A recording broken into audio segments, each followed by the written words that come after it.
Halo, jumpa lagi dengan saya Asavio. Bagaimana kabar kalian semuanya? Saya harapkan sobat baik saya tetap sehat dan tidak lupa untuk tetap terus antusias dalam belajar, terutama pelajaran IPS.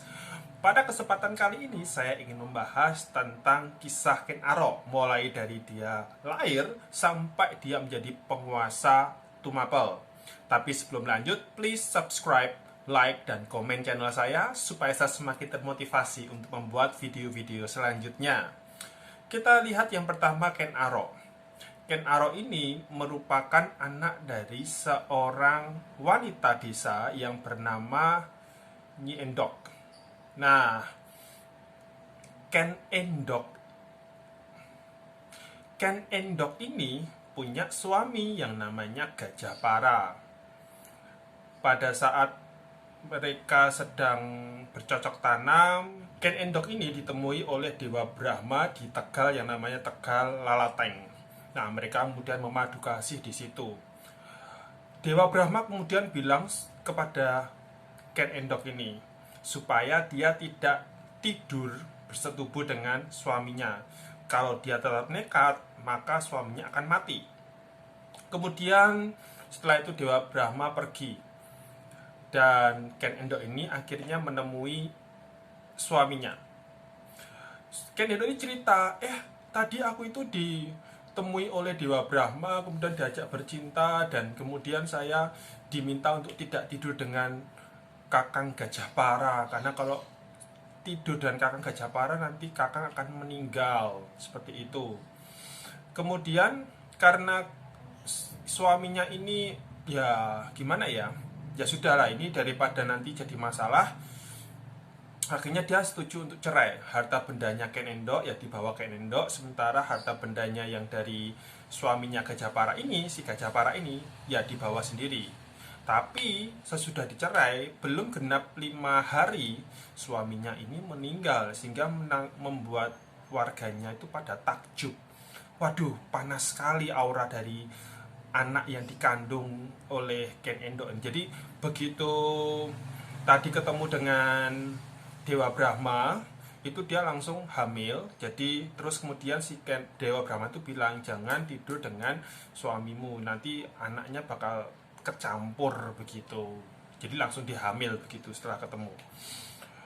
Kemudian lahirlah sosok Ken Arok ini. Ken Arok ini langsung dikasih nama Ken Angrok karena memang itu pesanan dari Dewa Brahma.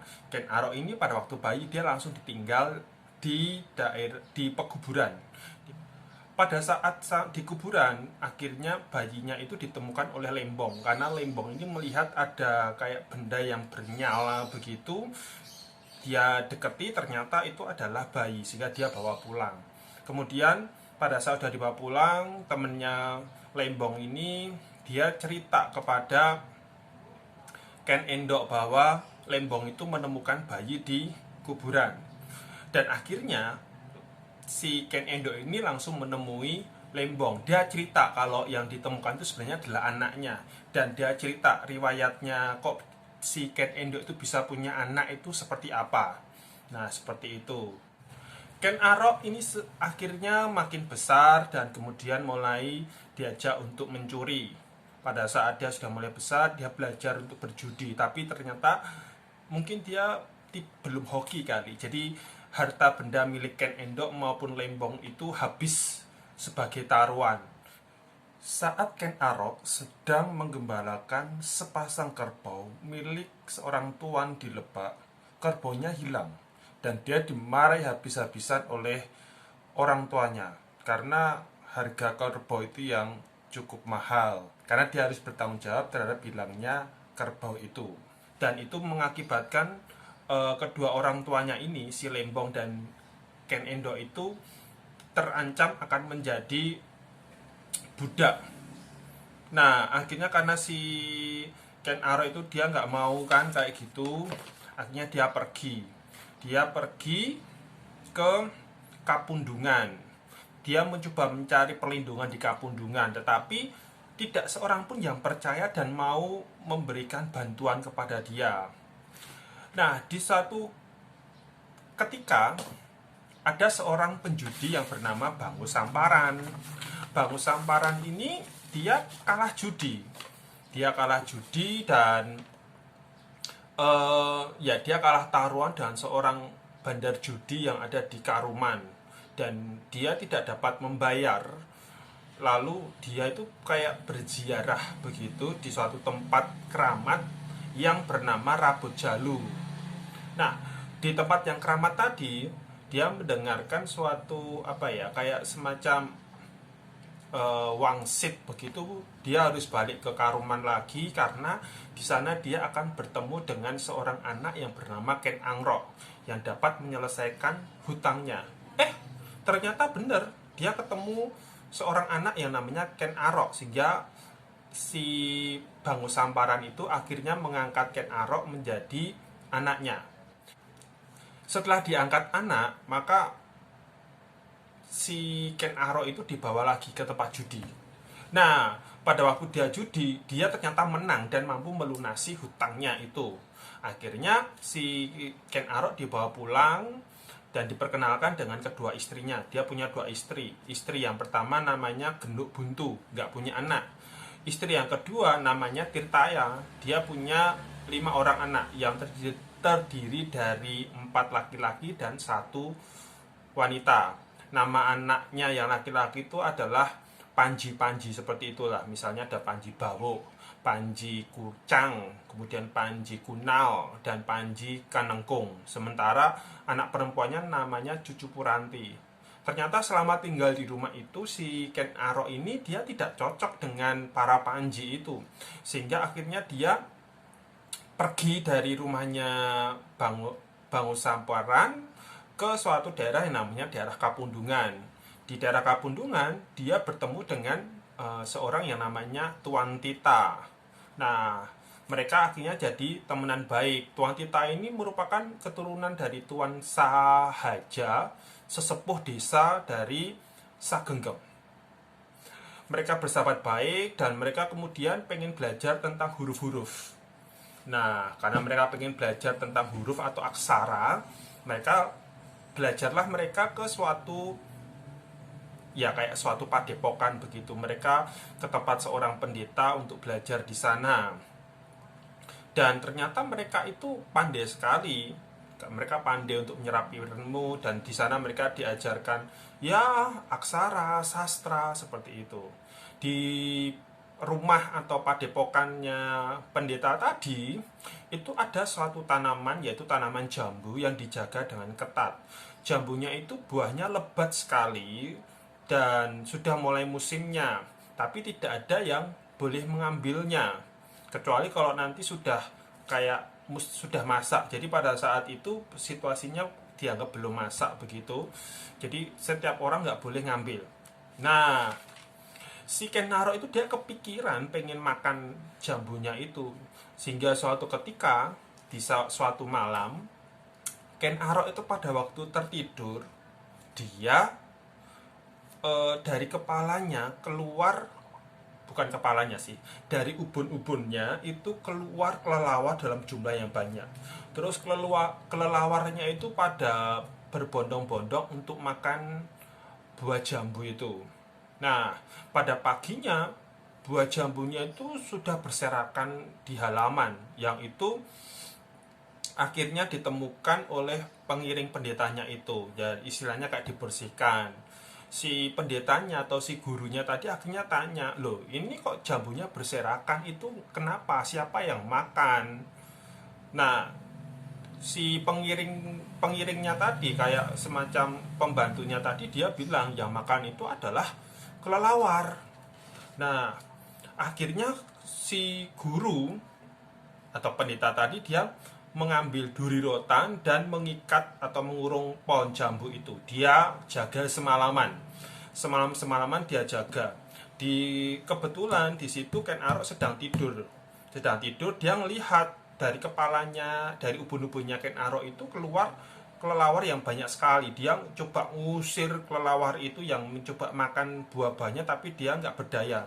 Akhirnya dia bangkit, dia mendatangi Ken Arok dan dia langsung ngusir Ken Arok. Nah, dan itu diusirnya pada saat tengah malam loh. Dan Ken Aroknya akhirnya cuma keluar dan dia pergi tidur di tempat alang-alang dekat dengan situlah. Saat kemudian mungkin gurunya sudah apa ya, kayak sudah mulai bisa mengendalikan diri, lebih sabar, dia coba nengok Ken Arok di mana ya, kan tadi saya usir keluar.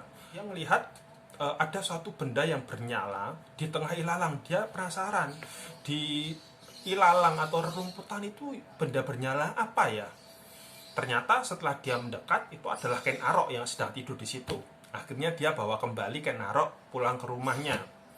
Kemudian tuh pendetanya bilang, ya udahlah, kamu boleh ngambil jambunya sesuka hati, nggak apa-apa. Karena mungkin gurunya berpikir ini anak bukan sembarangan, ini anak yang apa ya, spesial seperti itu. Ken Arok kemudian makin lama dia semakin dewasa, sehingga dia akhirnya membuat suatu pondok atau rumah di sebelah timur Sagenggeng. Nah, di sana dia itu gunakan atau dia pakai daerah itu untuk menghadang orang untuk lalu lintas. Dan itu menghadang orang itu untuk ngapain? Ya tentu saja untuk merampok lah. Untuk merampok atau untuk memalak seperti itu. Dan itu ditemani oleh temannya si Tuan Tita tadi. Makin lama si Ken Arok itu makin jahat sampai terdengar di negeri Daha, sehingga akhirnya dibuat keputusan penguasa Tumapel itu berusaha, yang bernama Tunggul Ametung, berusaha untuk memberantas si Ken Arok ini. Suatu hari Ken Arok itu kan dia sering pergi penjahat, perampok kan, dia kayak gerilya, jadi pergi kemana-mana begitulah, nggak hanya menetap di satu tempat. Sampai akhirnya dia berhenti di daerah yang namanya daerah Lulumbang. Di Lulumbang dia itu menginap di rumah seorang asing yang bernama Gagak Inget. Gagak Inget, bukan bukan Kakak Inget loh ya, Gagak Inget. Nah, ternyata di sana dia tetap merampok dan merampas orang yang lewat berjalan di daerah itu. Suatu hari, dia sedang mencuri di daerah Pamalatenan. Di sana dia itu ketahuan mencuri, sehingga dia dikejar oleh banyak orang. Yang namanya orang frustasi, akhirnya dia itu naik ke pohon tal. Dia sembunyi di sana. Nah, penduduk desa Kapundungan yang tadi mengejar itu tahu kalau ternyata Ken Arok itu sembunyi di pohon tal. Akhirnya mereka menunggu di bawah pohon tal itu dan mulai berencana kayak ingin untuk memotong pohon itu, menebang. Nah, si Ken Arok kan ya namanya dia ketakutan kalau pohonnya ditebang dan dia jatuh, berarti dia ditangkap oleh para penduduk, mungkin dia akan dipukuli sampai mati. Jadi dia nangis dan dia minta tolong pada ayahnya yang ada di langit. Seperti itu. Akhirnya terdengar suara dari langit, yang bisa mendengar si Ken Arok aja sih, bahwa dia harus memotong daun pohon tal tadi yang bisa dijadikan sayap di kanan dan kirinya. Dan akhirnya dia potong itu daun pohon tal itu, dan dia terbang, sehingga akhirnya terus dikejar oleh para penduduk. Para penduduk kan tahu, loh itu bisa terbang pergi ke arah sana, ayo kita kejar dia terus misalnya. Ken Arok itu pada saat dia terbang dan turun mendarat di suatu tempat, akhirnya dia itu meminta persembunyian dari seorang penghulu desa. Jadi penghulu desanya itu sedang bercocok tanam dan dia membawa 5 anaknya. Akhirnya si Ken Arok itu diaku anak oleh penghulu desa itu. Mungkin dia ganti baju atau gimana, sehingga begitu orang-orang datang untuk mencari Ken Arok itu, dia waktu ditanya, kamu lihat Ken Arok enggak, ini loh aku sedang sama anakku, aku punya anak 6, ini jumlahnya 6 pas. Saya nggak tahu konteks zaman dulu itu kayak apa.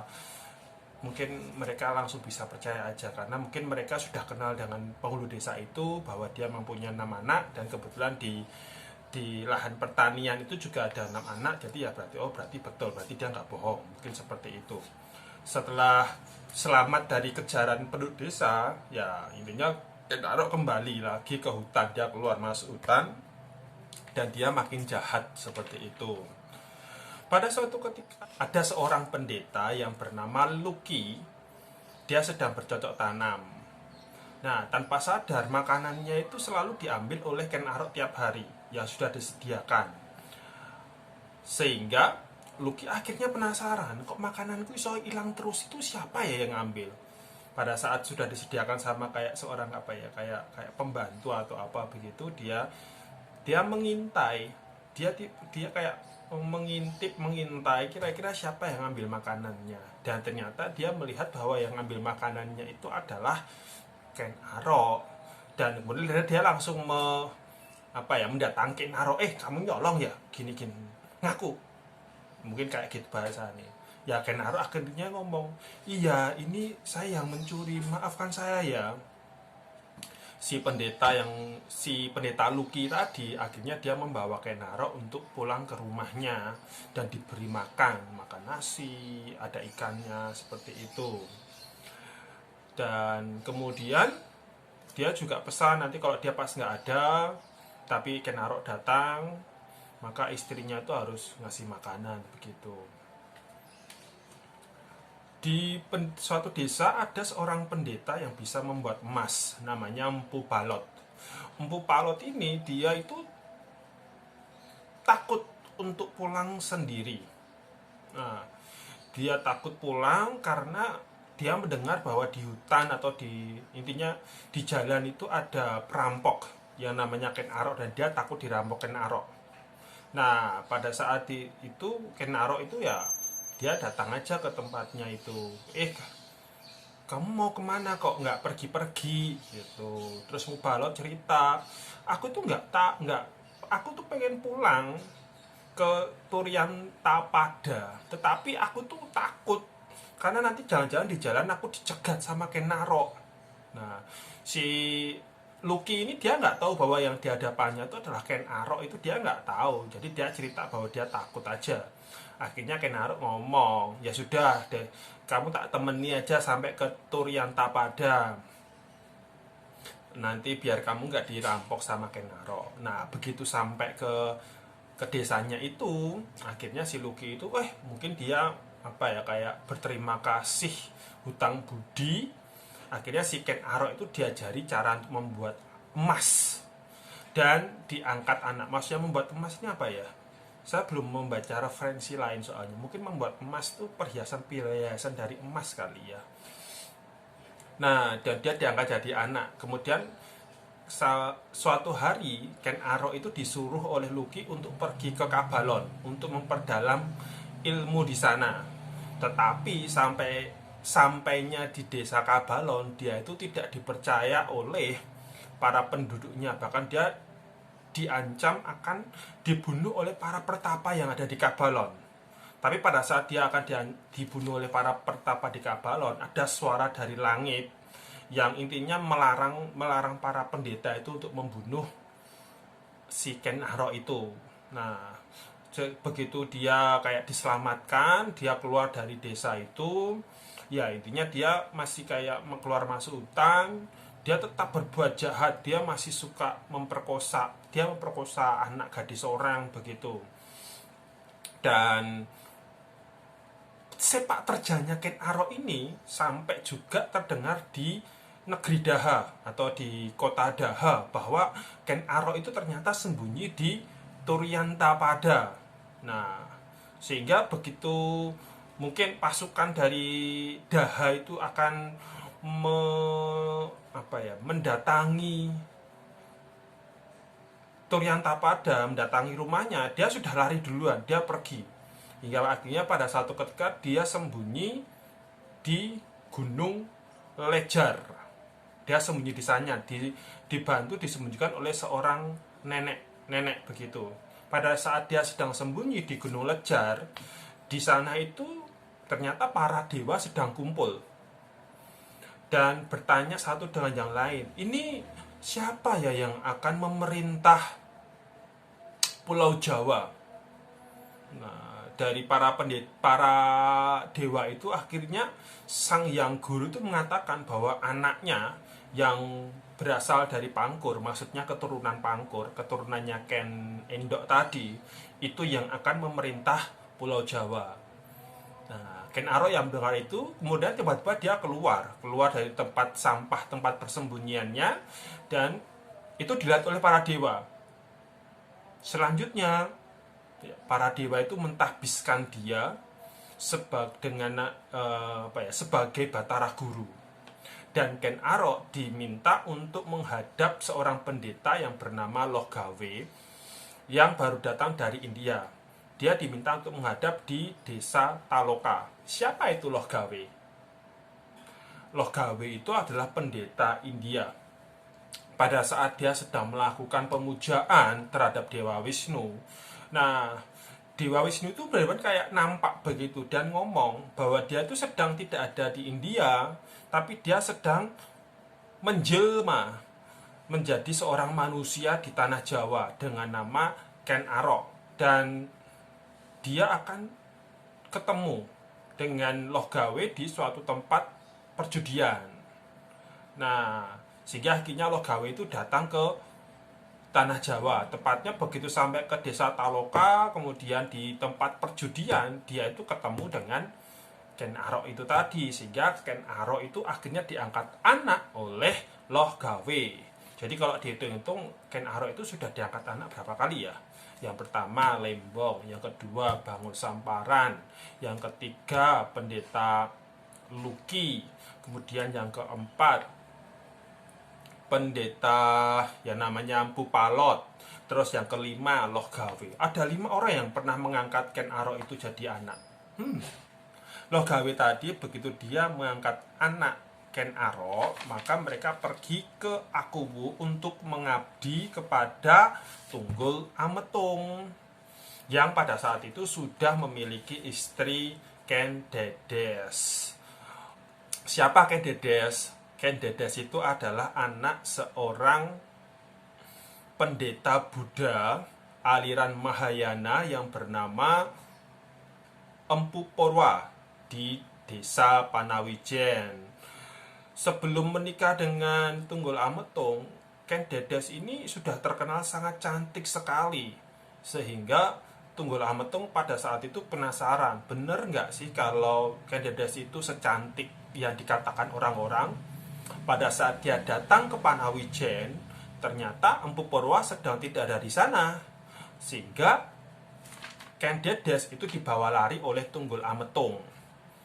Begitu Empu Porwa pulang ke desa Panawijen, dia melihat anaknya tidak ada, maka dia mengucapkan suatu sumpah bahwa orang yang membawa lari anaknya itu akan mati ditikam keris.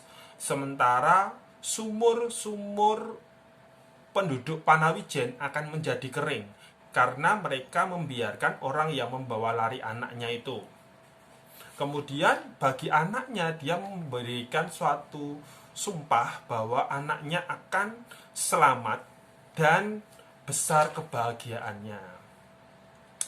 Pada suatu ketika, Ken Dedes itu pada saat turun dari kereta, nah saat itu kereta karena itu mau ke Taman Boboja, itu kain jaritnya itu terbuka, tersingkap sampai ke pahanya, sehingga dari terbuka kelihatan pahanya sampai kelihatan pusatnya. Maksudnya pusatnya ya bagian intim dari Ken Dedes itu, dan itu kelihatan bersinar. Nah, sinarnya ini kelihatan oleh Ken Arok, sehingga dia langsung ngelihat. Ya pertama dia lihat Ken Dedes itu kok cantik ya. Kemudian pada saat dia ngelihat kok aneh ya, itu begitu kainnya terbuka sampai ke paha kok bagian dalamnya itu kelihatan bersinar gitu loh. Dia akhirnya tanya kepada gurunya Loh Gawe, artinya apa ya kalau ketemu wanita yang bagian dalamnya itu bersinar seperti itu? Loh Gawe yang ngomong, oh itu artinya adalah Sri Nareswari, artinya wanita utama. Maksudnya apa? Orang walaupun dia dari orang hina sekalipun, kalau dia menikah dengan Sri Nareswari, maka dia bisa menjadi raja besar. Nah, tentu saja Ken Arok ya dia langsung punya ambisi jadi raja dong. Waduh, pertama aku sudah suka sama si Ken Dedes karena cantik. Ternyata dia juga Nareswari. Kalau aku jadi suaminya, berarti aku nanti bisa menjadi raja besar di kemudian hari. Bagaimana kalau aku ingin membunuhnya? Si Logawe ya bilang, ya itu terserah kamu, tapi sebagai pendeta aku nggak boleh dong ngasih apa ya, kayak menyetujui itu kan nggak bagus. Ya sudah, aku mau minta saran orang lain, itu katanya. Dia akhirnya menemui ayahnya. Dia cerita, aku tuh pengen nikahi Ken Dedes karena dia itu seorang Nareswari, sehingga aku pengen jadi raja gede. Bangu Samperan ya ngomong, kamu pengen membunuh Tunggul Ametung, kamu mau membunuh pakai keris biasa itu nggak mempan. Tunggul Ametung itu orang sakti. Kalau kamu mau membunuh harus menggunakan keris yang sakti juga. Nah, aku punya kenalan nih, namanya Empu Gandring. Senjata yang dia buat itu bagus, hebat, sakti mandraguna. Kamu temui dia. Si Ken Arok itu akhirnya nemui Empu Gandring. Dia bilang, "Wah, Empu, aku pengen dibuatkan keris.